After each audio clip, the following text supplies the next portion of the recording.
So we're now going to hear from Janet Fraser from Australia. She's being introduced by Annika, who's the country contact for Australia for WTI, and her talk is Mother Blaming, Munchausen by Proxy, Meadows Law and Trans Kids. And so over to you, Anna, and then Janet. Janet Fraser is a mother, poet, historian, and has been national convener of the Australian Home Birth Network, Joyous Birth, since 2004. She writes about feminism, history, human rights, birth and parenting. Janet is on the management committee of the Feminist Legal Clinic and co-founded the New South Wales Women's Guild in 2019. She was a winner of the Eva Bacon Award in 2021, given in honour of the communist organiser Eva Bacon and awarded by IWD Brisbane Meanjin for her long commitment to women's liberation. Janet's book, Born Still, a Memoir of Grief, was published in 2020 by the Australian publishers Spinifex Press. She has been published in the Melbourne University Journal, Hecate, and has been published by the Hunter Writers Centre, Grieve Collection and other journals. You can also catch her on Facebook and Twitter when she's not suspended. That does happen a little bit. I'm going to talk about mother blaming, Munchausen syndrome by proxy, Meadows Law, and the recent trans kid phenomenon. Sir Samuel Roy Meadow, who in 1998 was knighted for his services to children's healthcare, is a retired paediatrician from the UK. Building on the work of endocrinologist hematologist Dr. Richard Asher, he took Asher's description of Munchausen syndrome from 1951 and expanded it into Munchausen syndrome by proxy. His 1977 published paper, Munchausen syndrome by proxy, the hinterland of child abuse, has had a significant effect on women and their children worldwide ever since. Meadow went on to become a very influential expert witness in murder trials where mothers were convicted of murdering their children on his evidence, which became known as Meadows Law. Meadows Law states that 1, sudden infant death is a tragedy, 2 is suspicious, and 3 is murder, until proven otherwise. He also acted as an expert witness in family law matters and was instrumental in the removal of children from mothers and placement with fathers. Meadows Law was also invoked, though not by name, in the trial of Kathleen Folbig. She has recently been exonerated, and it is acknowledged that her 20-year imprisonment has been one of the worst miscarriages of justice in Australia. In this paper, I want to talk about both the fallacy, which is Munchausen syndrome by proxy, and the lie of Meadows Law and how they've been applied in the UK and Australia. And I want to lay this out in order to explain why it is that mother blaming and terms like munchy mum in criticism of medicalising children under the guise of transgender ideology is old misogyny in new terms. Asher and Meadow both wrote at times when the medical journal articles were of a very different tone from those of today. In fact, in 1955, Asher wrote an article titled, "Why Are Medical Journals So Dull?"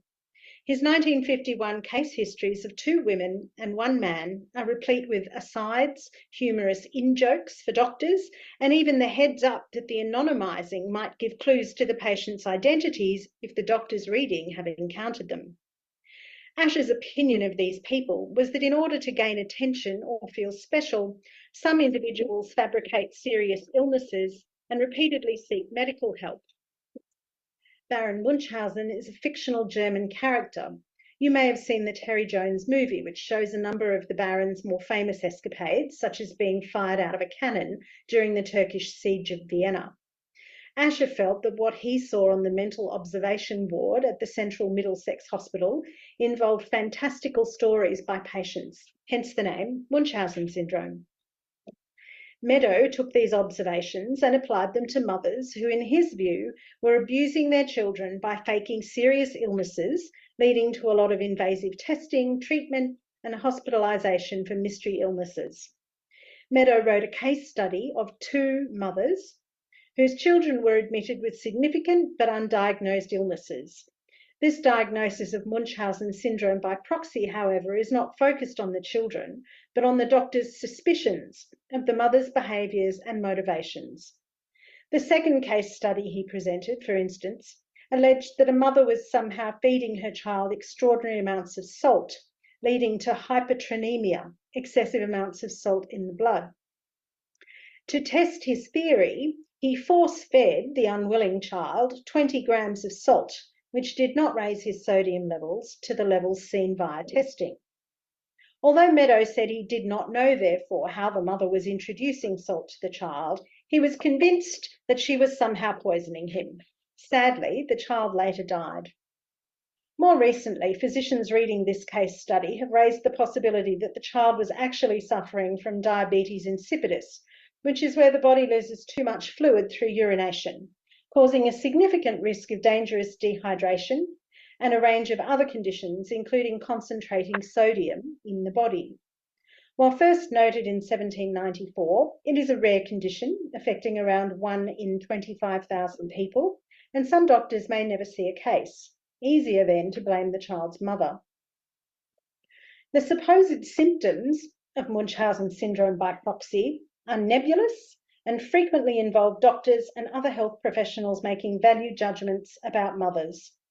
Other professionals took on the Meadow diagnosis in search of a disease, and the list of unsafe convictions, overturned convictions, and thousands of children removed into foster care in the UK makes for terrifying reading. These same beliefs were taken around the world, since the winds of misogyny blow always cold for women. In Kathleen Folbig's trial, the court declared Meadows' other mother-blaming mechanism, Meadows' law, would not be entered into evidence. Instead, however, the prosecution introduced the essence of it without the name. His notorious and inaccurate statistic that more than one sudden infant death in a family had odds of 1 in 73 million was already being questioned by this time in England, and a few years later the General Medical Council would seek to have Meadows struck off, unsuccessfully in the end, as it turned out. So what do critics of Munchausen syndrome by proxy say? Dr. Helen Haywood-Brown has done some of the largest studies into false allegations of this syndrome and supports mothers in the legal system internationally who are battling against it. The women who've experienced this hellish ride sometimes call it diagnosis by immaculate perception, as a woman can have the label attached to her without a doctor ever laying eyes on her or her child. Mothers who are informed, have researched their child's condition, seek to be present in support of their child as much as possible, ask probing questions of medical staff who are or have been a nurse or have sought second or even third opinions regarding a child's health can be viewed with suspicion. Meadow and other doctors assume women exaggerate the pain their children are experiencing in the same way doctors assume women reporting their own pain are malingering attention seekers. The unreliable narrator of our own physical state then becomes the unreliable narrator of our child's state. This is not to deny that abuse of children happens, but it cannot be prevented by a psychiatric label being attached to a mother in the absence of evidence. Critics suggest that labelling criminal behaviours correctly, such as smothering or poisoning, rather than the amorphous mother-blaming Munchausen label, may be a better way to safeguard children. There are a number of ways this diagnosis can then play out in law, whether the government or private individuals take it further. Once a diagnosis of Munchausen syndrome by proxy has been made, child protection authorities can apply to the Children's Court in order to remove a child. The Children's Court of New South Wales Resource Handbook describes the process in this way.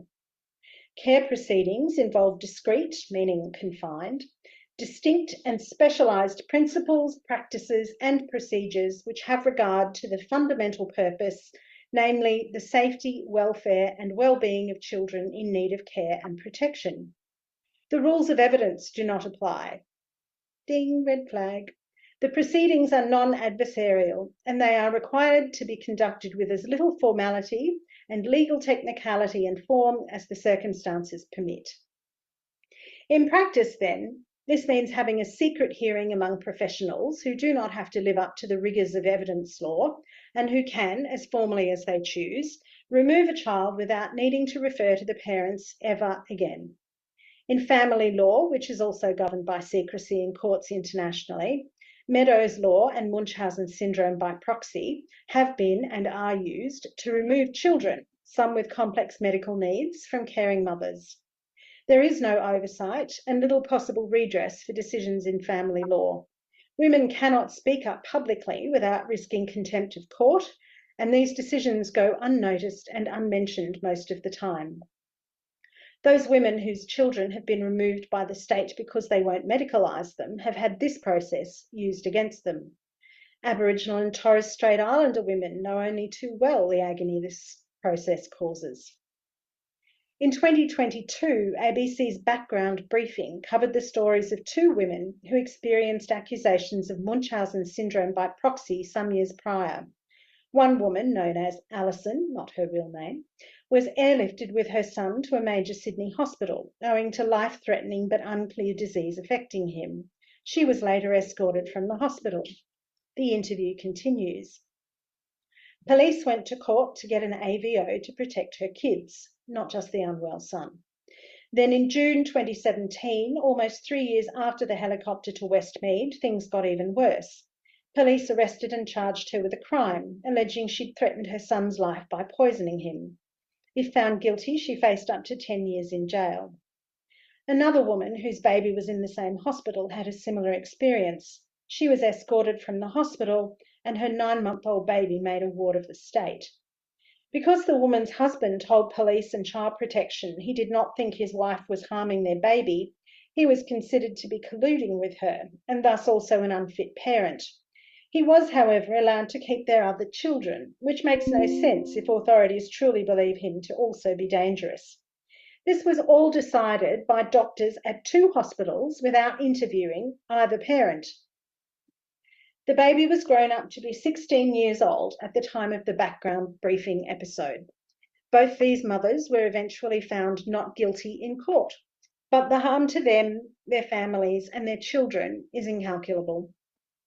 Munchausen syndrome has now morphed into factitious disorder imposed on the self, and Munchausen syndrome by proxy is now factitious disorder imposed on others, enshrined in the latest Diagnostic and Statistical Manual of Mental Disorders No. 5. As Hayward Brown notes, when critics point out the flaws in reasoning and uselessness of a diagnosis mostly used to harm children rather than protect them, doctors call the supposed disorder something else and re-entrench the idea. Mother blaming has always been a popular sport. Mothers perceived to be too little interested in their children's welfare, the "oh my God, she's on her phone" cries, or mothers perceived to be too interested in their children's welfare, the "oh my God, she must have Munchausen syndrome by proxy" cries, are mothering wrong. There is no yardstick for mothering correctly, and for many years I have said that the only good mother is a father. When we see depictions of trans kids in the media or on social media, we get the propaganda depiction of glowing kids and supportive mums. Once you talk to the parents who are having their children taken by the state for failing to medicalise their child, the landscape begins to look different. There are mothers who are suicidal over their child being medicalised against their will, or the mothers who have had their child medicalised by a vengeful ex-partner using this latest medical scam as a weapon in the family court. There are absolutely women who have embraced this cult and fervently sacrificed their children to its panoply of technology, homophobia, and misogyny. These women are praised by the medical establishment for their acceptance that the baby they grew in their womb was poorly grown, with a wrong body for their brain. These women, some of whom have been threatened with the obstetrician's dead baby card, are later threatened with the dead trans child card. Do you want a live son or a dead daughter? And have gone along with it, as many of us go along under duress. Women's socialisation to be kind, to accommodate, to believe men over women, to run terrified rather than stand and face these incursions into our spaces is one of the greatest manipulations trans ideology has embraced. The fawn part of flight, fright, freeze, fawn has never been more apparent than in the hundreds of replies on social media when an autogynephilic man seeks validation. I have written and spoken before of the intense, crushing pressure on parents, particularly mothers, to capitulate to the genderists. Mothers know that a suicide attempt, successful or otherwise, will be sheeted home to them. Mothers know that the archetypal bad mother is only one goalpost shift away at all times. Whether it's ruining your child by having paid work outside the home or ruining your child by working inside the home, mothers know they will do it wrong. So many times we see the undeniable Hollywood fashion for trans children blamed on high-profile mothers seeking to enhance their status. The various fads for tiny dogs, overseas adoptions, or trans kids, these are the yo-yos of school life translated into real-world consequences and harm. But each of these kids has an invisible father somewhere there, unless he's more famous than the mother, in which case he might get equal billing. I'm not sure we measure anything particularly well, however, when we use Hollywood as a yardstick. I'm always struck by the rush to blame feminism, therefore women, for the times when patriarchy triumphs. It is, we are told, the fault of feminism and feminists that women in paid work outside the home are also slaves to the household maintenance in the home, not because we've socialised men to leave it all to women. It is the fault of feminism when women choose not to have children until later in life, not the fault of workplaces which invoke the motherhood penalty as they embrace the fatherhood award. And we all know that when a man kills another man, if that man is a trans-identifying man, it is the fault of TERFs, women, that another trans-identifying male has been killed. Women, we are told, are to blame for a genocide on trans-identifying people. While a genocide or outside world danger is a common cult belief, there is not one skerrick of evidence that trans-identifying people are being harmed en masse, let alone harmed en masse by women. The evidence that they are being harmed by authority figures and doctors is all around us, but unmentionable in the cult. And there is a particularly vitriolic form of denial exercised by some of the mothers of these medicalised children, because the house of cards on which they have staked their child's life is as unsteady as it appears, particularly in the wake of the UK Cass report. These women also know that mother blame is about to land on them, not on the children's father, and not the children's specialised medical providers who have dealt the dead trans child card. It doesn't matter how you slice it, blame comes home to roost in the hen house, never the rooster's perch. Just like some exited women from the sex trade are later free to say, I had to say the sex trade was fantastic while I was in it because the reality was too agonising to admit even to myself. I suspect there are a lot of mothers with trans kids who'd relate strongly to this. I'm not saying mothers never abuse children. I am saying that the stories told in patriarchy about evil mothers is not of our making. Each of us embodies the misogyny everyone is taught from birth. Our sex is the inescapable evidence that we are lesser, faulty, dirty, humans 2.0, and always at fault. Munchausen syndrome by proxy and Meadows' law are overt mother blame mechanisms, and despite being found to be simply untrue, continue to be exercised to the detriment of mothers and children. Trans activism, also promoted by medical experts, continues to be exercised to the detriment of mothers and their children. Mothers who embrace the cult are likely to lose their children to premature disease. Mothers who refuse the cult are held to blame by society for their failure to embrace the true identity of their children, and their punishment can be losing that child to the cult.